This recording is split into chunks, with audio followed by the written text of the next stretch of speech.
mardi tout le monde et bienvenue à une autre édition de C'est juste de la TV. J'espère que vous allez bien, que vous avez passé une belle semaine télé et qu'aujourd'hui, vous allez avoir du plaisir avec nous en cette veille d'Halloween.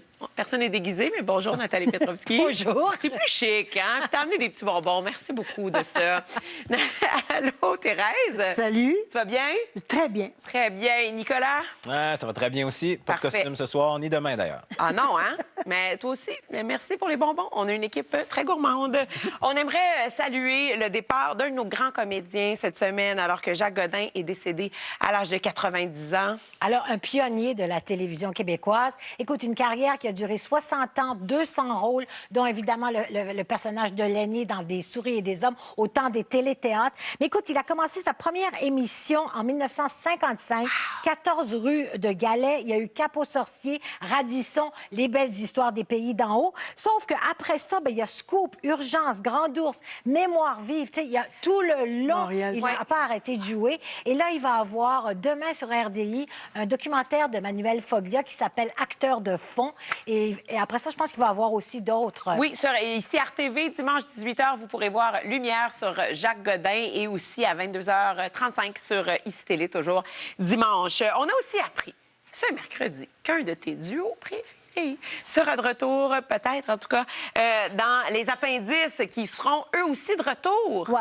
Les appendices sont de retour. On ne sait pas si Guy et René vont revenir, que j'aimais beaucoup. Mais il y a T'as plein- même joué avec eux. Écoute, j'ai joué Incroyable. avec eux, c'est vrai. Mais il y a d'autres personnages qui vont revenir sûrement et qui vont nous ramener, c'est sûr.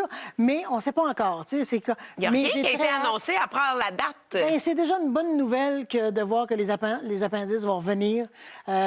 Puis je suis très contente de les voir revenir à l'écran avec des nouveaux personnages. Ils vont nous ramener certainement des affaires qu'on a connues, mais ils ont toujours un humour un peu décalé qui est assez extraordinaire. Ça se passe le 12 novembre et cette fois-ci, c'est pas sur Télé-Québec, c'est sur l'extra d'ici tout.tv. Alors, d'ici 2 semaines, on en saura plus sur les appendices. Et en terminant, Nico, une autre nouveauté qui va possiblement t'allumer très bientôt, là. J'ai pas de doute. Nouveauté Et qu'on va... Je suis avec toi là-dessus. Oui, là. je pense aussi. Nouveauté qu'on va célébrer en mars prochain, en mars 2021, durant le mois de la francophonie. Ça s'appelle La fin des faibles. Première compétition télévisée de hip-hop animée par nul autre que l'ami Pierre-Yves Lard, avec comme juge Soulja, Sarah May et Corias. The End of the Week, ça existe depuis déjà plusieurs années. Ça émerge de New York. C'est une compétition donc entre MC, entre rappeurs. Et on veut trouver le meilleur rappeur, la meilleure rappeuse, meilleur MC au Québec. Donc des auditions Montréal, Québec, Gatineau dans les prochains mois. Très cool. Et je t'avais de l'appeler Gino Chouinard tellement il travaille, Pierre-Yves Lard, par contre. Juste comme ça. On démarre le zapping avec une nouveauté musicale de TVA. Si La Voix a quitté la case du dimanche soir la semaine précédente, ben c'est avec En Studio, une autre émission musicale qu'on a enchaînée cette semaine. Et dans cette série, quelqu'un qu'on a bien connu dans La Voix, bien sûr, Marc Dupré accompagne chaque semaine des gens de tout âge qui ne sont pas nécessairement des experts en chant dans l'enregistrement en studio d'une chanson marquante de leur vie.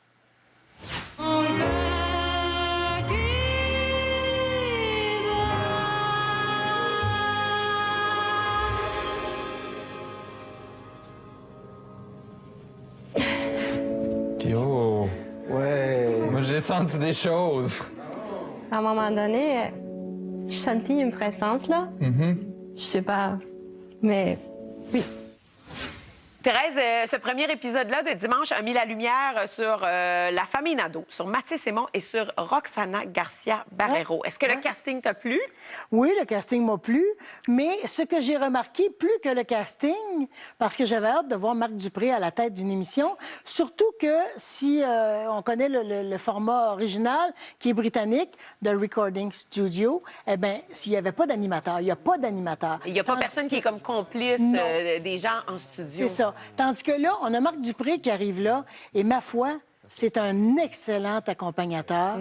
C'est un bon animateur parce que c'est une animation particulière. C'est vraiment plus de l'accompagnement qu'il fait. Alors ça, je trouve qu'il fait un travail, il y a de l'empathie. On dirait qu'il découvre les histoires en même temps que nous autres.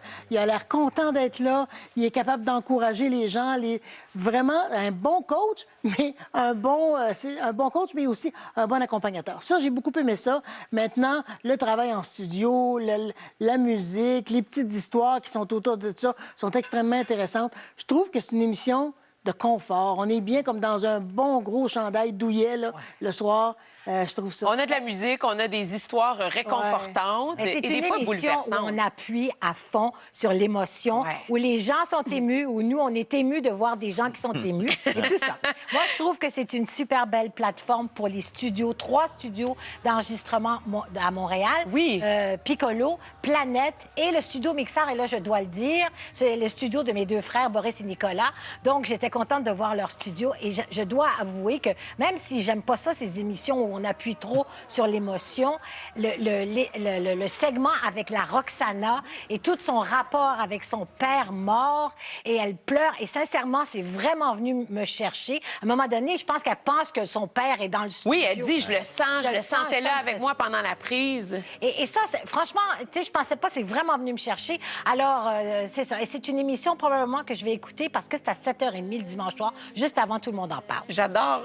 En ce moment, là, ça fait 2-3 semaines que tu nous parles de la case horaire comme déterminant. Une fenêtre d'accès sur la programmation télévisuelle de Nathalie Petrovski. Oui, mesdames et c'est messieurs. vraiment ça. Très Si c'était à important. 19h30, là, Ça va. vous avez des chances de toujours être le samalume de Nathalie. Je vous dis ça comme ça. Mais tu parlais des studios. C'est vrai que ce sont des studios d'exception. Céline Dion, Justin Bieber, Rihanna, Mika, Isabelle Boulay, Jean Leloup, Ariane Arcade Moffat ont Fire. tous enregistré Arcade Fire dans ces studios-là. On n'est pas allé n'importe où avec ces gens-là. On leur donne le traitement royal. Ah oui, puis c'est intéressant aussi, pour faire du pouce sur ce que tu viens de dire, Nathalie, de voir les studios, bien sûr, mais de voir aussi les coulisses en général de la création musicale à heure de grande d'écoute à la télévision nationale. C'est-à-dire que souvent, on dit, bon, les shows de musique, on sait pas si ça marche, on sait pas si on parle trop de ce qui se passe derrière, il faut que ce soit clinquant. Et là, on se rend compte que c'est le fun de voir des réalisateurs, c'est le fun de voir Alex McMahon, c'est le fun de voir Éloi Pinchot, de voir Fred Saint-Gelais travailler avec Marc Dupré, avec des artistes aussi. Parce qu'il y a aussi ça, il y a des rôles très importants derrière les grands succès musicaux qu'on entend ou qu'on voit, puis de les avoir comme ça dans leur élément, moi, je trouve ça hyper intéressant. Puis parlant d'Alex McMahon, moi, j'en prendrais plus de ce gars-là à la télé. Honnêtement, c'est un gars qui a une verve, une répartie, une empathie, une authenticité. Ça fonctionne hyper bien, puis c'est jamais poussé, jamais forcé. Fait que moi, je l'aime bien. C'est vrai. Et puis, les candidats, on peut pas les appeler vraiment les candidats, mais parce qu'il n'y a pas d'élimination, mais les participants dans le studio sont pas tous parfaits. Non. Tu sais, et c'est intéressant à voir ça quand D'ailleurs, dans le même. cas du petit Mathis, Ouais. là, qui chante pour sa grand-mère, au début, il commence à chanter dans la répétition, puis il chante pas très bien, il fausse. Et puis, à la fin, il va comme vraiment s'épanouir, puis chanter super bien. Une chanson en anglais, malheureusement. Mais... Oh mon Dieu, elle repart avec ça. On est reparti. Eh ouais. Contrairement à ce qu'on vit dans des compétitions télévisuelles où on est mal à l'aise quand on voit quelqu'un pas être très bon ou faire des erreurs ou fausser, là, c'est vraiment de l'empathie qu'on vit pour cette personne-là. Puis on sait que de toute façon, l'issue de l'émission sera positive, sera lumineuse. Oui, c'est ça. Et malgré les lacunes techniques, parce que c'est ça, ils ont tous peut-être tu sais, quelques lacunes techniques. Et c'est impressionnant de voir, ils n'ont qu'une demi-journée de répétition et une demi-journée d'enregistrement. Ils réussissent à faire de grandes Mais t'as choses. vu, tu les vois travailler, tu vois Marc Dupré leur dire, regarde, ça va bien, vas-y comme ça, qui donne des conseils. Ouais. T'as Alex, t'as les autres qui donnent des conseils aussi, selon qui est le réalisateur. Ça, c'est intéressant. Puis, les mettre en confiance, là, cette impression-là. Moi, c'est une émission que je trouve assez intéressante. Ce qui est le fun aussi, c'est qu'on se fait souvent dire quand on est jeune, tu sais pas chanter Ouais. ou tu chantes mal. Hey, Ben je oui. peux lever ma main? Pas d'oreille. Il y a beaucoup T'as de pas gens qui d'oreille. savent chanter, mais qu'on a inhibé dans Ouais. l'idée de chanter. Fait que là, je trouve qu'un show comme en studio, ça va peut-être redonner la flamme à certaines personnes. Moi, j'ai pour le l'impression chant. que Nico, il s'est fait dire la même chose que moi. Je dis ça comme ça. En studio, dimanche, 19h30 sur TVA. Au retour, nous allons parler de The Undoing. C'est une nouveauté qui met en vedette Nicole Kidman et Hugh Grant et aussi du premier gala de la disque. Restez là.